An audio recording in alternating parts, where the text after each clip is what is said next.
E para iniciar o programa hoje, na nossa reestreia, está aqui ao meu lado a nutricionista Fabiana Golfeto. Bom dia, Fabiana. Bom dia, Maíta. Bom, a gente vai falar de um assunto que não é que tem virado meio polêmica, né? Mas muitas pessoas perguntam como é esse jejum intermitente e o que é que mudou naquilo que todo mundo sempre falou, a questão de você comer de 3 em 3 horas. Mas então, assim, em primeiro lugar, explica para os nossos telespectadores o que é o jejum intermitente e como é que ele surgiu aí na vida das pessoas. O jejum intermitente, ele na verdade é um estudo novo.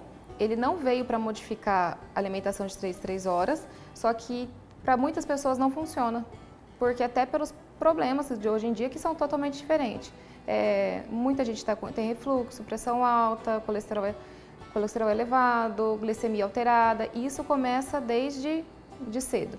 O jejum intermitente, ele é um jejum que você tem hora para começar e hora para terminar. Dá um exemplo.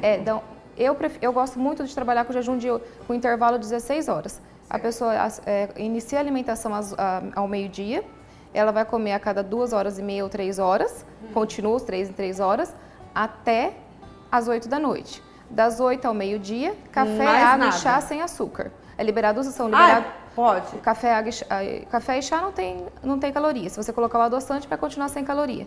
E a água normal, à vontade. Certo. Então, isso você é liberado no jejum intermitente. Agora, e nesse intervalo que a pessoa vai comer da meio-dia às 8? Isso tem que ser regulado? Ela pode comer qualquer coisa? Como que é? O correto é ser regulado, porque ele veio para ser uma assistência para a gente, para ajudar as pessoas que não conseguem e as pessoas que se encaixam. Logicamente, ele tem as contraindicações, então a gente segue de acordo com o que pode. Eu falo que tudo que cai na internet acaba virando uma bomba. Se pega o detox, na época também virou, quando foi, a dieta low carb virou, agora? Né, tudo agora é o jejum. Só que ele não é modismo, ele é estudo. Ele, na verdade, se você comer o que você quiser, no intervalo de 8 horas, não vai adiantar nada. Não vai adiantar nada. Então, você tem que ter uma alimentação regrada no intervalo de 8 horas. Então, na verdade, você vai distribuir por um espaço menor de tempo, o seu corpo vai ter 16 horas para queimar aquilo, então o seu metabolismo acelera, porque ele vai ter mais tempo para fazer digestão e para usar aquilo como fonte de energia. Quando você disse eu prefiro o de 16 horas, por quê? Tem outros? Tem. Ele inicia com 12, 16, 14, tem gente que fica com 12 24. Também dá para fazer? Dá, só que o resultado é menor, é isso? É menor. E assim, as pessoas se adaptam melhor com esse horário. Então sabe que 8 horas da noite janta, depois vai acabar vai ter o período de sono, que quem consegue faz 8 horas, 6, que seja. Aí acorda, pode tomar só um cafezinho, um chá, uma água. Quer dizer, e vai pro almoço. Quer dizer, não é tão sofrido, né? Se você pegar, e também ele dá para ser saudável desse jeito. Agora, você ficar um dia inteiro sem se alimentar, eu não acho saudável. Mas o que foi mesmo estudo, que foi aprovado, que é o que a gente pratica, o nutricionista que acredita nele, que gosta desse trabalho faz, é o de 16 horas. E assim, a pessoa não vai tomar o café da manhã, ela vai almoçar ou meio-dia, 1 hora, tá? É viável, se essa pessoa pratica atividade física, não tem problema que ela faça uma atividade física de manhã em jejum? Tem problema, então isso tem que ser extremamente calculado. Vamos supor que a gente está bem conversado, né? Por isso que tem que ter um acompanhamento. Que você pegue uma pessoa que está para uma fase, até um atleta, que ele queira definição, queira secar, queira desidratar para um campeonato. A gente vai ter que colocar muito mais carboidrato à noite para a gente não ter um catabolismo na hora do treino dele.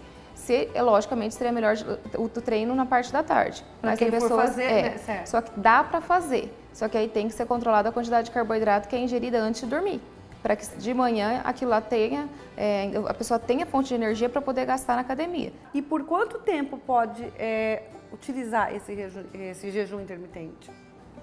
Eu prefiro utilizar ele como uma semana a gente coloca, uma semana você volta com a alimentação a cada 3 horas, uma semana você pratica outro cardápio.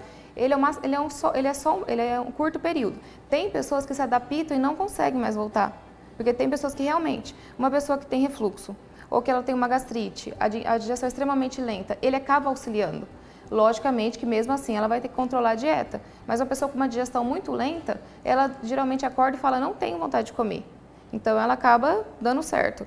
para essas pessoas. Então tem gente que prolonga a vida, mas eu prefiro sempre usar ele num período que a pessoa esteja naquele efeito platô, que não está conseguindo emagrecer mais, aqueles últimos quilinhos que faltam, que a pessoa não consegue, ou pegar uma pessoa que está desmotivada e queira um resultado um pouquinho mais rápido, e você acaba induzindo, né, colocando ele. Ele é um resultado mais rápido? Ele é. Ele é? Um resultado mais rápido. Eu nunca arrisquei fazer, mas assim, agora, me aprofundando mais com você, eu vejo que não é tão difícil assim, né? Não é difícil. Fazendo corretamente, Corretamente não. Por exemplo, eu teria que jantar às 9, porque à noite é um horário que eu tenho uma tendência maior. Não sei porque chega em casa mais tarde, acaba dormindo. Isso tem explicação também. Dormindo mais tarde, não sei, entendeu? E aí começa a dar aquela ou fome ou ansiedade. Então, por exemplo, se fosse para eu fazer, eu jantaria às 9 da noite.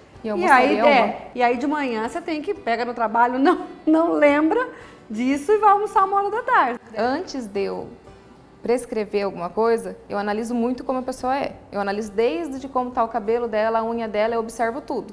Para eu poder. Para adequar, né? Fora o exame de bioimpedância, que é meu carro-chefe, que é a única coisa que eu consigo provar a taxa metabólica daquela pessoa e consigo comprovar se ela está perdendo massa muscular ou não. Eu fiz por 37 dias. Você? Sim. Você? Eu ganhei muito peso na gestação gemelar. Eu tive muito edema, minha pressão acabou subindo, coisa que nunca tinha acontecido. E eu travei nos últimos 9 quilos. Se eu falar a quantidade que eu ganhei, as pessoas se assustam, então vamos só ficar com os 9. Porque tá perfeita, mas né? Foi difícil. Foi a única vez que eu sofri para começar. Para perder peso. A minha única dificuldade do jejum foi pelo café. Eu não tomo café sem açúcar. Isso aí eu falo, tanto é que quando o paciente fala, eu não consigo tomar, eu nem fico insistindo. Então, e eu não consigo sair de casa sem tomar um café da manhã. O meu café da manhã é um pouquinho de leite eu com também café, meio pão francês. Então, se eu tenho que fazer um exame de sangue, para mim é um problema para eu ficar sem tomar o café da manhã. Mas, ó, vai muito da sua programação, da sua força naquele momento. Eu queria de qualquer jeito emagrecer porque eu não me sentia com moral para chegar para meus pacientes e falar assim, ó, vocês têm que emagrecer, sendo que eu estava 9 quilos acima do meu peso. Então, eu quis fazer isso. 37 dias você perdeu quanto? 9 quilos. Os 9 quilos exatamente. Aí eu parei. Parabéns. Aí eu voltei a me alimentar a cada 3 horas. Olha só.